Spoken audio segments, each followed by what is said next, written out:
Okay, so welcome to today's session, where we are going to be talking about the UNESCO Chair on Archaeological Ethics and Practice in Cultural Heritage. So there are 4 talks, they're all interlinked together. I will start by just running through an overview of the UNESCO Chair and its system and archaeological risk mapping. We'll then move on to Professor Cunningham, Anouk and Rachel, who will talk in more detail about some of those aspects. So I'm hoping to give you a bit of a broad overview, then we'll go into a little bit more detail afterwards.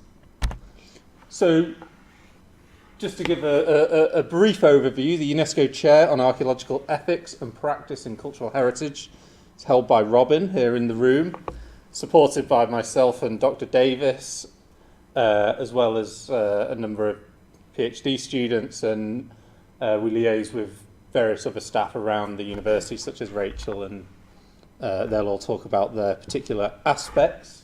The chair is focused around the idea that heritage is an important driver for economic development. We have a specific focus within South Asia, but we have a number of projects outside there, but most of our work is generated in South Asia. It recognises that heritage can be both a positive in terms of economy and development. It can unify in post-conflict scenarios, and as we now know, post-disaster as well. And as a team, we try to address this by through a number of different elements. But I think today we're going to be looking particularly at this final one, social, ethical and economic impacts of the promotion of heritage, particularly at religious and pilgrimage sites. These are the areas where our primary research is focused. So Durham, Egypt, Nepal, India and Sri Lanka. We have some tentative projects in other countries as well, but these are the only places where we would have an established project. And there are some of the wonderful titles of the research we do, which you'll hear a little bit more about later. We're also very keen that our research is a product of co-production and cooperation with both academics and state bodies within South Asia. And so we have a number of research partners and also sort of technical partners, ranging from government bodies in Nepal and Sri Lanka and Pakistan, through to universities in those countries as well. And then slightly further afield, links to Japan, Australia, and Southeast Asia, who all sort of form part of our broader network of knowledge exchange and technical discussion and advisory. We also source our income from a variety of different sources as well. So these are both sort of conventional UK Research Council funding from UNESCO through the Japanese Funds in Trust, through other institutes like National Geographic, some private donations from individuals as well, such as the Lumbini Hotel Cascade, and then as well income from state bodies in South Asia, such as the Central Cultural Fund of Sri Lanka, Department of Archaeology. So we have a diversity of income streams who we work with. So what do we actually do? As a chair team, we aim to coordinate internships, visiting professorships, supervise, build capacity. That's building capacity in the UK and also in South Asia. We have a particular target to address a gender balance within heritage in South Asia. We also aim to disseminate our research not just within the academic world, but also into professional and policy bodies as well, and also through educational packages, so trying to move into creating sort of perhaps online teaching courses and syllabi that can be taught elsewhere, to collaborate between higher education institutions, World Heritage sites and trusts, the people who manage sites, North-South-South exchanges, which is a very fancy sounding concept, but actually trying to not just be an example of taking what we do in the UK and trying to implement it in South Asia, but actually learning from both, and also within South Asia sharing expertise amongst different countries, so getting exchanges going between archaeologists from different South Asian countries to share and build concepts and ideas. And we have a wide range of target beneficiaries. A lot of our work is also linked towards addressing some of UNESCO's Sustainable Development Goals. Primarily, we probably work towards Sustainable Development Goal 11, but with also a small footprint in 8 and 17 as well. And we do this through piloting and disseminating toolkits to evaluate positive, negative social and economic impacts of heritage, through field laboratories, through heritage protection, through trying to influence and provide guidelines to heritage management. And we also have a number of future activities which we're sort of now expanding into as well, particularly moving out of South Asia and taking some of those ideas and methodologies and techniques developed within South Asia, implementing them Egypt, Jordan, and actually also the UK as well.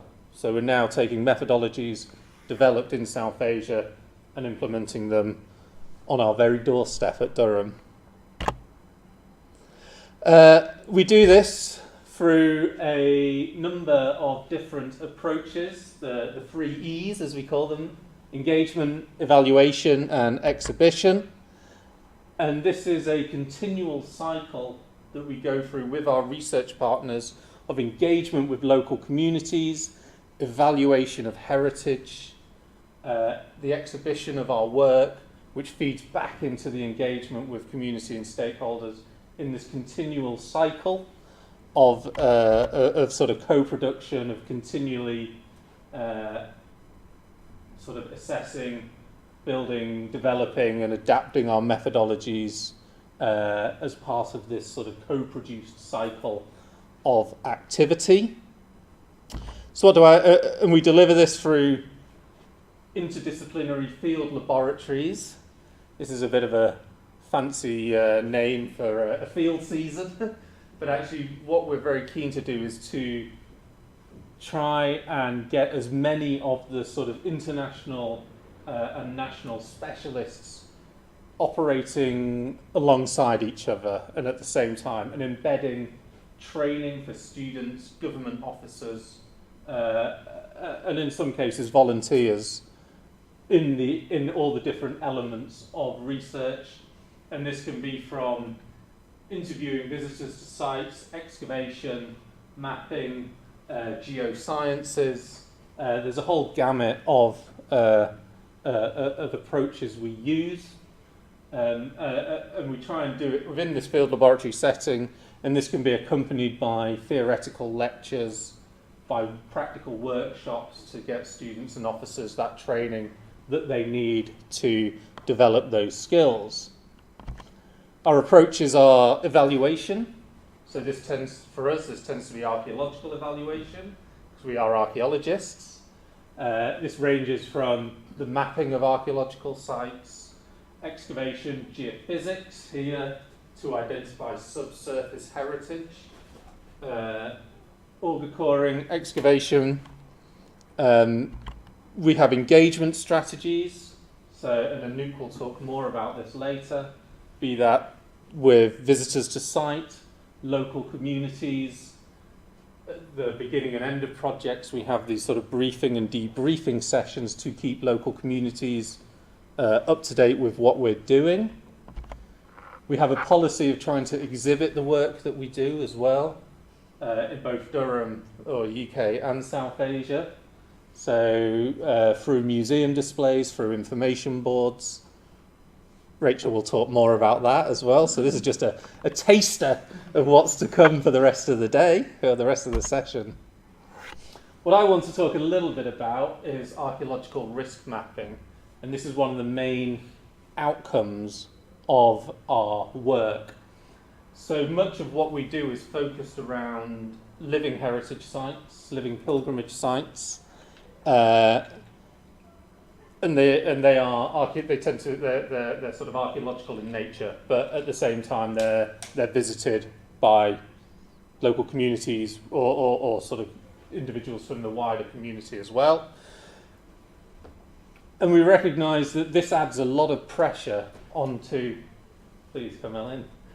This can add a lot of pressure to heritage sites when you have this huge number of people coming. And certainly in some instances, particularly in southern Nepal, where you have this construction of a new international airport, is going to increase visitor numbers from the hundreds of thousands into the millions. And so accompanying that is the need to put in more infrastructure to accommodate them. For example, this is the sort of main road to the site. You've got buses coming along it. So it needs new roads, it needs new infrastructure. There's also a huge boom in industrial activity, which is beginning to encroach on a lot of the sites as well. So we've developed this system of creating an archaeological risk map. I'll show you a little bit more about it. It's really a system aimed at creating a fairly simple visualization of areas of high risk to archaeology to low risk to archaeology. And we do this through integrating lots of different elements of the work we do. So this is the site of Tilarakot Kapilavastu in southern Nepal, the childhood home of the Buddha. So we start off with a base map of the site taken by UAV or drone mapping. We can then overlay all these different elements of evaluation we do: geophysical survey, field walking, excavation, auger coring, to be able to determine areas where there is significant subsurface or surface archaeology. And what we end up with is something that looks a little bit like this. So a traffic lighting system of being able to identify particular areas that are of risk. So the areas that are red obviously are very important archaeologically, and there should be no infrastructure development in these areas. Yellow is sort of medium risk, which means if it's absolutely necessary, perhaps you can do, but it should be done in conjunction perhaps with archaeological excavations beforehand. And then green areas are somewhat lower in risk, and perhaps infrastructure development should be focused in this area. And this gives site planners and managers quite a simple, straightforward plan of where they can or should restrict their activities, and help them develop new policies and guidelines for this. And we can focus in a little bit more detail. So this is actually inside the city. This is the core of the archaeological site. And this is the results of geophysics, where all these blue lines represent ancient roadways through the city. So these are the ancient streets of the city. And actually what we've been able to do, working with a team of planners from the University of Tokyo, is to install these new walkways through the city, elevating people off the ground, away from the archaeology. They also follow the ancient street plan. So actually, as people move around the site, they're actually walking along the routes of the ancient city. But crucially, these walkways are designed to be completely non-intrusive. So they're elevated, they don't damage any of the archaeology, they can be moved. And indeed, one of the things we're doing is mapping how people are using the site and how that changes over time, so we can see areas that are used the most, and if particular areas need sort of more walkways, etc. Here's an example from Lumbini, also in Nepal, the birthplace of the Buddha, where we worked for several years. And again, creating this sort of risk map, areas where you can and perhaps shouldn't do. And again, they've been able to implement these reversible and non-intrusive walkways and start to put in that infrastructure for pilgrims, such as water, which is needed in this area. So it's not about saying no to infrastructure development, it's about trying to influence and guide that infrastructure to be in the least damaging, least intrusive areas and design as well. So we don't want to say no, because development is important to local economy and local communities, but it's trying to influence how it works. And so that's me, done.